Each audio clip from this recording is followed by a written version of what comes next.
welcome back to my channel, and today I've got a video that's kind of random but something that I thought might be kind of fun. All the stupid questions that guests have asked me, or stupid things that guests have said from when I worked at Disney World. So when I worked at Disney, there were several guests probably each day who would ask something a little bit silly. Maybe they had a bit of a sugar overdose and then the crash, and that's where the question came from. But how it would work is they would ask these questions and I would, answer them politely, and then I would get a bit of receipt roll and write it down, put it in my pocket, and I have them stored on my phone right here, ready to give to you now. I wanted to just keep those memories because they do make me laugh, so hopefully you'll find them entertaining as well. The first one was very strange, which I guess a lot of people get when they work anywhere, is, do you work here?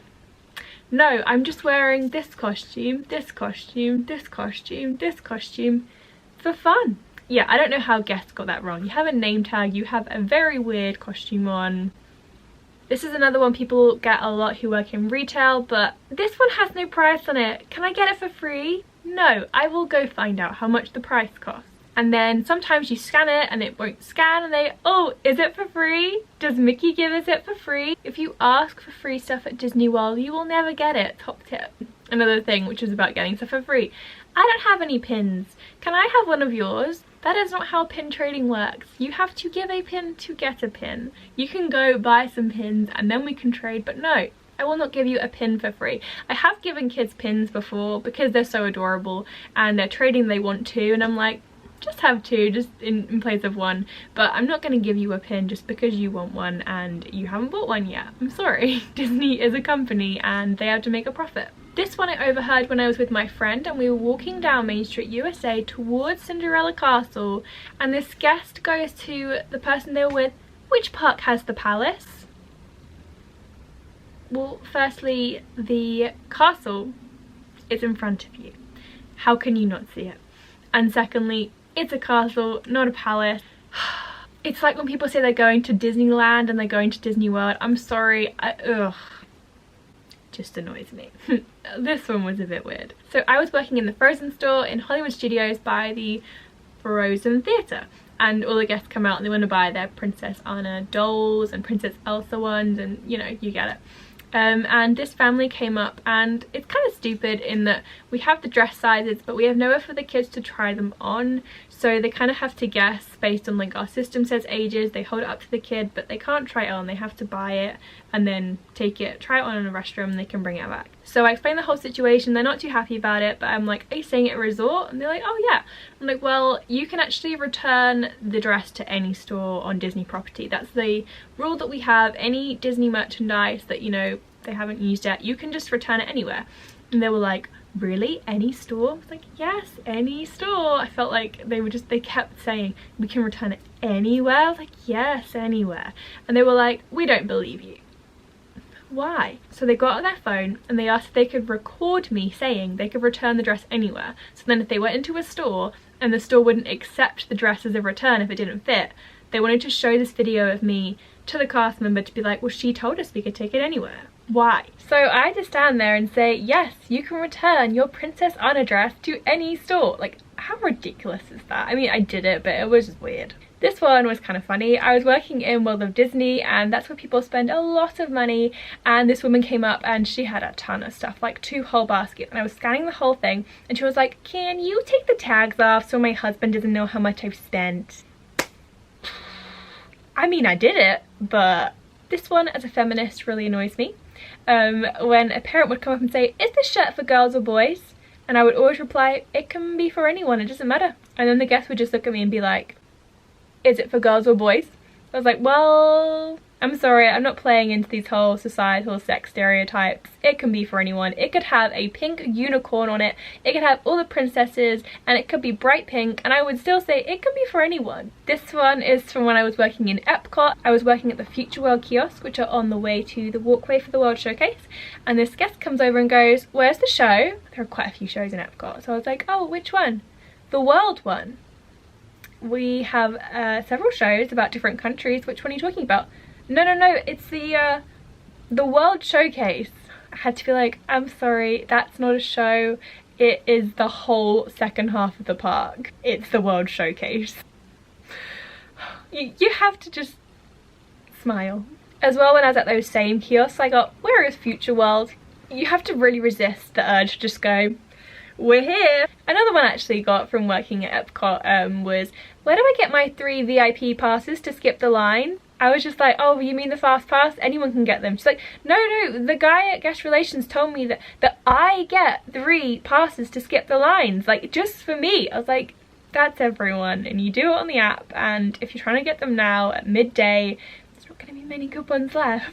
It blows my mind, the amount of guests as well who have the they have like the card ticket rather than on their Magic Band, and on the card ticket at the bottom it says Fast Pass Plus. So they think they have a Fast Pass to every ride. No, it just means that it's compatible with every ticket. Anyone can get a Fast Pass.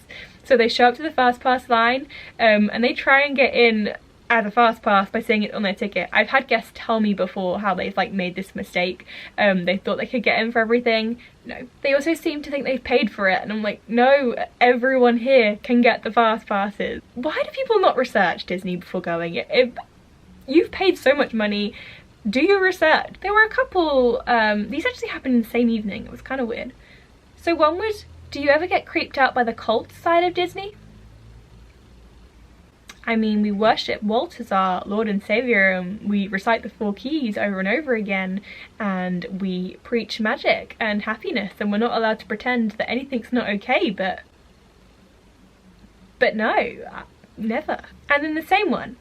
This was last summer in like July, August time, and there were these protests going on around London, and someone asked me, what are your thoughts on the Donald Trump protests going on back home? I came to Disney to get away from politics and away from the mess of the world, so I'm not gonna comment. I also did have someone, they were probably not too happy that I was there.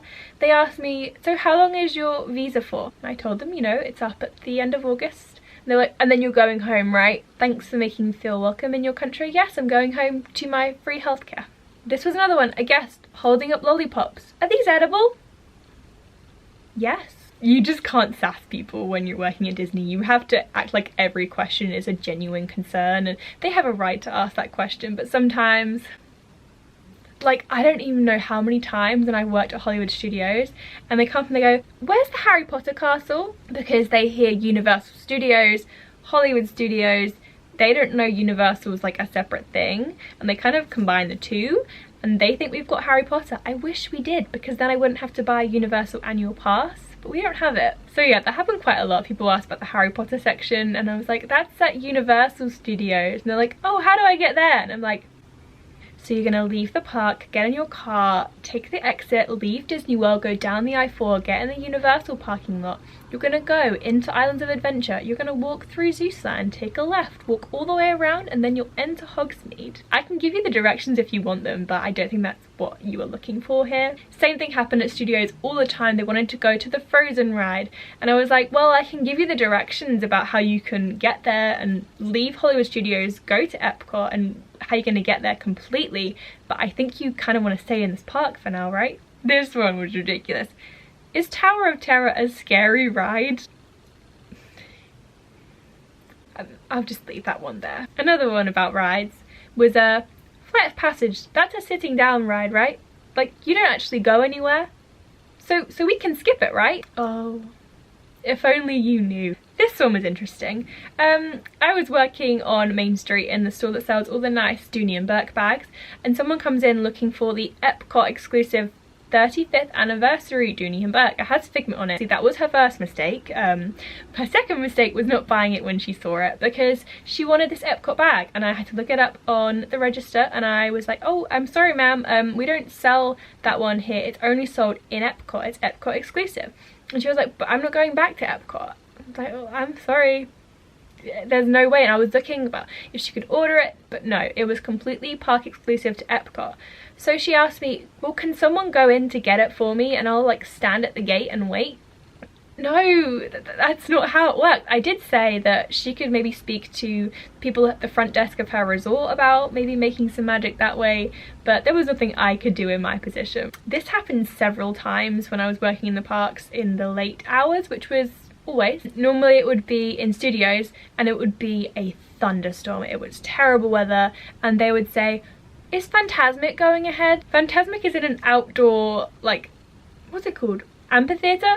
No, it's not gonna go ahead. Like, come on. Guests always asked us if the fireworks were going ahead when it was raining, and I was like, well, firstly, look outside. Like, do you want to stand in that weather? But the response is always, well, if there's lightning in the area, definitely not. If it's raining, I don't know. They don't issue out like a big announcement to all the cast members when the fireworks aren't going ahead, but normally they do. It's just Phantasmic has performers, so they can't. Basically, it comes down to safety. So that's the answer if you ever want to know when you're in the parks in the future. But when it was thunderstorm, lightning, raining, and they wanted to know about Phantasmic, I was like, just go home. One time I had a woman literally ask where can I leave my mum, as if she wanted some kind of babysitting service for her mum. I was like, you brought your mum here, take her around. Like, at least maybe take her to the World Showcase, put her in a nice spot, get her a nice snack and a drink and let her be, but don't just deposit her with me here. Another grandma actually tried to give me her grandson's email address to set me up with him. The grandson wasn't there, he wasn't even at Disney World. She was like, you seem like a really nice young lady, I think my grandson would get along with you well. I don't know if it's even against like cast member policy to give out personal details, but I just gave like a really old school email address. Never heard from him. So yeah, that happened. We had another situation where they brought over one of the massive Mickey... I have this actually. I'm gonna go get the massive Mickey plush I'm talking about. Okay, so a guest comes up to the register with one of these. We had a whole wall of them. And she said, can you reserve this one for me? Like, what do you mean? She's like, can I just leave it there? I don't want to carry it around the whole park with me. Can I just leave it behind the register? Firstly, we're not going to run out of giant Mickeys, but secondly, we can't reserve merchandise. You can pay for it and then have it delivered to the front of the park, so you have to walk around with it, but we can't reserve it. And they were like adamant, they just wanted us to put it behind the register and have us wait until they came back and got it. Like, I'm sorry, that's not how it works, but also you can get him anywhere, so I don't think we're going to run out. I think I'm gonna just have Mickey sit with me for the rest of this. The last couple was, oh yeah, park close had happened, you know, like the park shuts but we don't have everyone leave immediately. It's normally like the big fireworks show happens at park close and then guests kind of hang around, do some shopping, and then they gradually trickle out because Disney doesn't want to tell anyone to leave. This was about 30 minutes after park close in Epcot, so Epcot kind of clears out pretty fast. And a guest comes up and goes, what restaurants are still open? Where can I eat? The park is closed. Like, I'm sorry. Also, who wants to eat that late at night anyway? And the final one that I get was, how many Mickeys are there? You're at Disney World.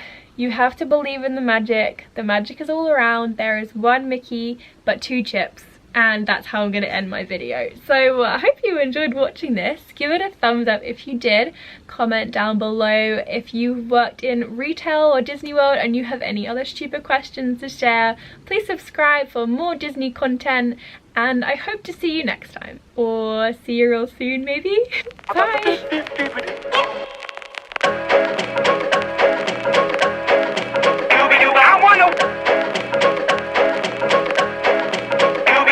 Now I'm the king of the swingers, oh, the jungle VIP. I've reached the top and had to stop, and that's what's bothering me.